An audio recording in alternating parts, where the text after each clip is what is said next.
अहोई अष्टमी का व्रत कार्तिक मास की अष्टमी के दिन मनाया जाता है। ये व्रत माताएं अपने बेटों की लंबी उम्र और सुख समृद्धि के लिए करती है। अहोई अष्टमी की कथा। एक नगर में एक साहूकार रहता था जिसके 7 बेटे, बहुएं और एक बेटी थी। कार्तिक के महीने में दिवाली से पहले अष्टमी को अपने मकान की लिपाई पुताई करने के लिए 7 बहुएं अपनी इकलौती ननद के साथ जंगल में जाकर खदान में मिट्टी खोद रही थी। वहां पर स्याहू की मान थी। मिट्टी खोदते समय ननद के हाथ से कुदाली स्याहू के बच्चे को लग गई और वह तुरंत मर गया। इससे स्याहू माता बहुत नाराज हो गई और बोली कि मैं तेरी कोख बांधूंगी। ननद अपनी 7 भाभियों से बोली कि तुम में से कोई अपनी कोख बंधवा लो। तब 6 भाभियों ने अपनी कोख बंधवाने से इनकार कर दिया, परंतु छोटी भाभी सोचने लगी कि यदि मैंने भी अपनी कोख नहीं बंधवाई तो सासू जी नाराज होगी। ये सोचकर ननद के बदले में छोटी भाभी ने अपनी कोख बंधवा ली। इसके बाद छोटी बहू के जो बच्चा होता वह 7 दिन का होकर मर जाता। एक दिन उसने पंडित जी को बुलाकर पूछा कि मेरी संतान 7वें दिन मर जाती है, इसके लिए मैं क्या करूं? तब पंडित जी ने कहा कि तुम सुरही गाय की सेवा करो। सुरही गाय स्याहू माता की भाईली है, वह तेरी कोख खुलवा देगी, तभी तेरा बच्चा जिएगा। अब वह बहुत जल्दी उठकर चुपचाप सुरही गाय के आसपास साफ सफाई कर देती। गाय एक पैर से लंगड़ी थी। गऊ माता बोली कि हर रोज उठकर कौन मेरी सेवा करता है, आज मैं देखूंगी। गऊ माता सवेरे जल्दी उठ गई तो क्या देखती है कि साहूकार के बेटे की बहू उसके आसपास साफ सफाई कर रही है। माता बहू से बोली कि मैं तुम्हारी सेवा से प्रसन्न हूँ, मांगो क्या मांगती हो। साहूकार की बहू बोली कि स्याहू माता तुम्हारी भाईली है और उसने मेरी कोख बांध रखी है, उनसे मेरी कोख खुलवा दो। गऊ माता ने कहा ठीक है। गऊ माता साहूकार की बहू को अपनी भाईली के पास लेकर चली। रास्ते में कड़ी धूप थी। वे दोनों एक पेड़ के नीचे बैठ गई। थोड़ी देर में एक सांप आया।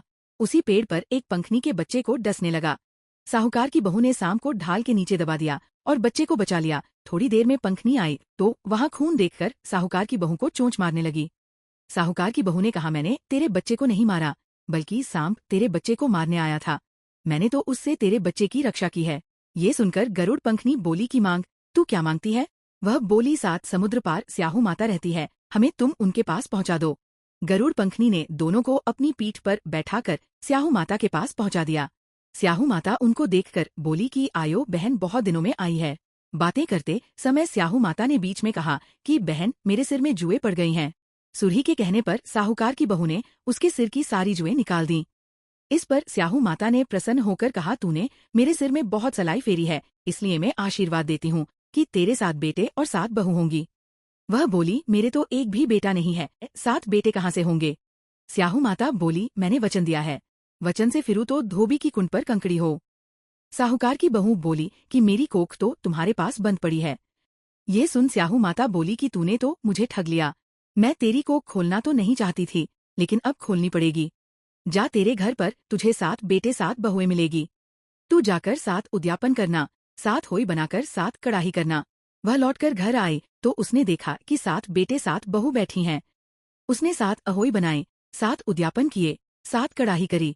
शाम के समय जेठानियां आपस में कहने लगी कि जल्दी जल्दी धोक पूजा कर लो, नहीं तो छोटी अपने बच्चों को याद कर रोने लगेगी। थोड़ी देर बाद उन्होंने अपने बच्चों से कहा चाची के घर जाकर देखकर आओ कि आज वो अभी तक रोई क्यों नहीं। बच्चों ने आकर कहा चाची तो होई बना रही है, खूब उद्यापन हो रहा है। ये सुनते ही जेठानियां दौड़ी दौड़ी वहां आई और आकर कहने लगी कि तूने कोख कैसे खुलवाई? उसने कहा तुमने तो कोख बंधवाई नहीं थी, सो मैंने कोख बंधवा ली थी, परंतु अब स्याहू माता ने मुझ पर दया करके मेरी कोख खोल दी है। हे, स्याहू माता ने जैसे साहूकार के बेटे की बहू की कोख खोली, वैसे ही हमारी और सब परिवार की बहुओं की कोख खोलती जाना। जय माता दी, जय माता दी, जय माता।